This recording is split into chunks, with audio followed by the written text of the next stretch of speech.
سڵاوتان لەبێت و ئەم کاتتان باش بینەرانی خۆشەویستی تلڤیزیۆنی کۆمەڵا لەگەڵ هاوڕانی هاوکارم هاتوینەتەوە خزمەتان بۆ پێشکەشکردنی گەشتیاوڵەکانی ئەمڕۆ سێشەمە سەرەتا سەردێڕی گرنگترین هەوڵ بەرزڕاگررتنی ڕۆژی پێشمەرگەی کۆمەڵا لە دەوروبەری شاری سنا یان لە دەستانی هاوڵاتیەک بە تەقینەوەی میل لە بانە ناڕوونی چارەنووسی هاوڵاتیەکی دەست بەسەرکراو لە شاری نەغەدا قوربانی بوونی 9 کەس بەهۆی ئاگرگرتنی نەخۆشخانەی قایم لە ڕاشت وەرگرتنی بەرتیل لە بەندکراوانی زیندانی تارانی گەورە لەلایەن سەرۆکی حراست بێبەریکردنی بەندکراوێکی زیندانی ئەحواز لە دەرمان وا خۆپیشاندانی هەزاران کەسی دژبەرانی نەتانیاهۆ لە ئیسرائیل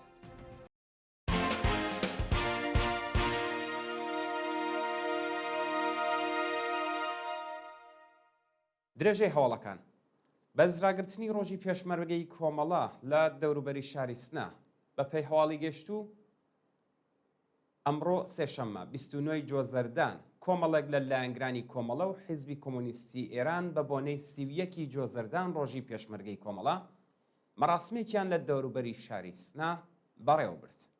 مەراسمەکە سەرەتا بە خوێندنی سرودی ئینتەرناسیۆناڵ سرودی هاوپشتی جیهانی چینی کرێکار دەستی پێکردو دوجار یەک خولەک بێدەنگی بۆ ڕێزلێنان لە یادی هەموو گیانبەختکردوانی ڕێگەی سۆسیالیزم ڕاگیرە.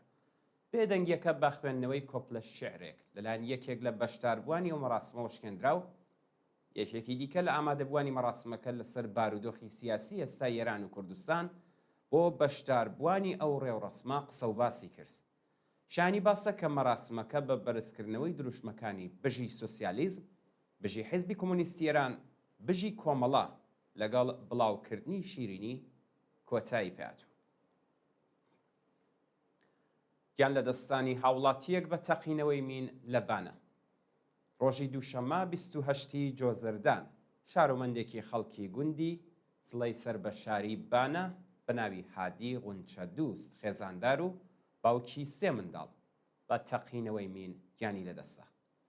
بە پێی زانیاریەکانە و شارۆمەندە پاش تەقینەوەی مین بە سەختی بریندار و ڕەوانەی نەخۆشخانەی سەلاحەدینی بانە کراوە بەڵام بەهۆی قورسی برینەکانی گیانی لەدەستاوە.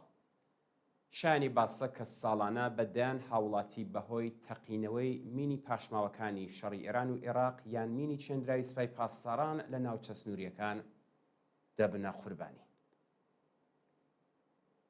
ناڕوونی چارەنووسی هاوڵاتیەکی دەست بەسەرکراو لە شاری نەغەدا. ئازاد بەندەری شارۆمەندی خەڵکی نەغەدە و ماوەی زیاتر لە 5 مانگە لەلایەن هێزە ئەمنیەتیەکانەوە دەست بەسەر و چارەنووسی بە ناڕوونی ماوەتەوە. بە پێی زانیاریەکان هێزەکانی حکوومەت بەیانی ڕۆژی هەینی 29 بەفرامبار هێرشیان کردوتە سەر ماڵی ئازاد بەندەری و ناوبراویان بە تونند و تیژیەوە دەست بەسەر و بۆ شوێنێکی نادیار گواستۆتەوە. تا کاتی بڵاوبوونەوەی ئەم هەواڵە هیچ زانیاریەک لەسەر هۆکاری بەندکران و شۆنی ڕاگیرانیە و شارۆمەندە لە بەردەستانیە. ناوبراو خێزاندارە و بنەماڵەکەی نیگەرانی دۆخی تەندروستی ناوبراون. قوربانی بوونی 9 کەس بەهۆی ئاگرگرتنی نەخۆشخانەی قایم لە ڕەشت. بەرەبەیانی ڕۆژی سێشەممە 29 جۆزەردان ئاگر لە نەخۆشخانەی قائیمی ڕەش کەوتەوە و بەو هۆیەوە 9 کەس گیانیان لەدەستە. بەوتەی سەرۆکی زانکۆی زانیاری پزیشکی گیلان هۆکاری ئاگرکەوتنەوەکە هێشتا ڕوون نییە بەڵام 142 نەخۆش بۆ ناوەندە دەرمانیەکانی دیکە گوازراونەتەوە کە 109 کەسیان لە بەشی ئۆرژانس و 33 کەس لە بەشی چاودێری تایبەت بەسەری کرابوون. هەندێک لە سەرچاوەکانی هەواڵ دەڵێن بەهۆی جیاکردنەوەی ئامێرەکانی پزیشکی لە نەخۆشخانە تایبەتەکان 33 کەس گیانیان لەدەستاوە بەڵام بەرپرسانی پارێزگای گیلان هێشتا ئەو هەواڵەیان پشتڕاست نەکردوتەوە.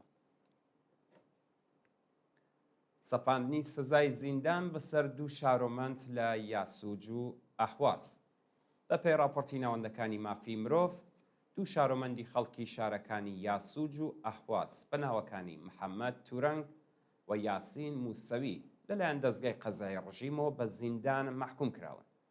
محەممەد تورەنگ شارۆمەندی خەڵکی یاسوج و لە دەست بەسەرکراوانی شۆڕشی ژینە لەلایەن دادگای ئینقلابیە و شارە بە تۆمەتی تێکدانی ئاسایشی گشتی بە 1 ساڵ زیندان و 74 زەربە شەلاق محکوم کراوە. لەلایەکی دیکەوە کەسێکی کە تازە بۆتە مەسیحی و خەڵکی ئەحوازە و بە ناوی یاسین موسەوی لەلایەن دادگای ئینقلابی ئەو شارە بە 15 ساڵ زیندان سزادراوە. وەرگرتنی بەرتیل لە بەندکراوانی زیندانی تارانی گەورە لەلایەن سەرۆکی حراست. بە پێی راپۆرتی کانونی مافی مرۆڤی ئێران موجتەبا کەمەرەیی سەرۆکی حراسەتی زیندانی تارانی گەورە ساڵۆنەکانی ئەو زیندانە بە بەندکراوانی پوڵدار ئیجارە دەدات و ئەگەر بەندکراوێکی یاسایی بێوێت لا یەکێک لەو ساڵۆنانە بمێنێتەوە بەرتیل و کرەی لێوەردەگرێت. ئەو ساڵۆنانەی بۆ بەندکراوانی سەرمایەدار تەرخان کراوە پڕە لە ئیمکاناتی ڕفاهی لە حاڵێکدا بەندکراوانی هەژار ناچارن لە شوێنێکی قەرەباڵغ بە کەمترین ئیمکانات بمێنەوە.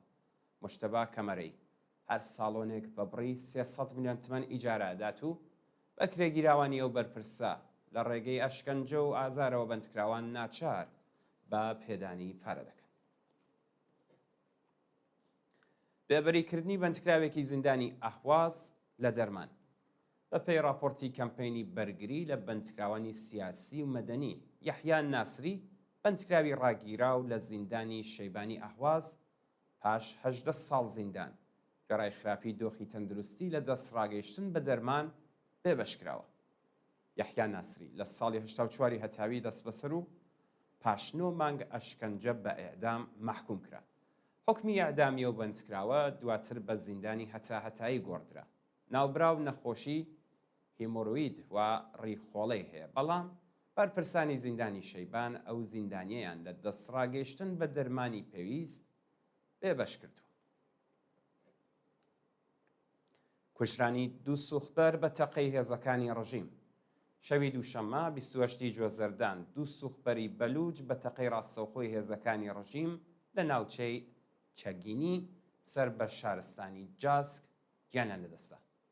بە پێی راپۆرتی حالوەش ئۆتۆمبیلی ئەو دوو سوختبەرە بە تەقەی هێزەکانی ڕژیم ئاگری گرتووە و هەردوو سەرنشینەکەی لە نێودە ئاگردا سوتاون. پاشەو ڕووداوە خەڵکی ناوچەکە هێزە سەرکوتگەرەکانی حکوومەتیان بەردباران کردووە بە جۆرێک کە ناچار بوون ئۆتۆمۆبیلەکانیان بەجێ بێڵن و بگەڕێنەوە نێو پاسگای چەگین. بەڕێوەچوونی جەلەسەی دادگایکردنی تۆمەتبارانی ئاگرکەوتنەوە لە زیندانی ئەڤین. بە پێی راپۆرتەکان بڕیارە جەلەسەی دادگایکردنی تۆمەتبارانی پەروەندەی ئاگرکەوتنەوە لە زیندانی ئەڤین لە ڕۆژانی 29 و 30 جوازەردان بە تۆمەتی تێکدانی ئەمنیەتی زیندان بەڕێوە بچێت.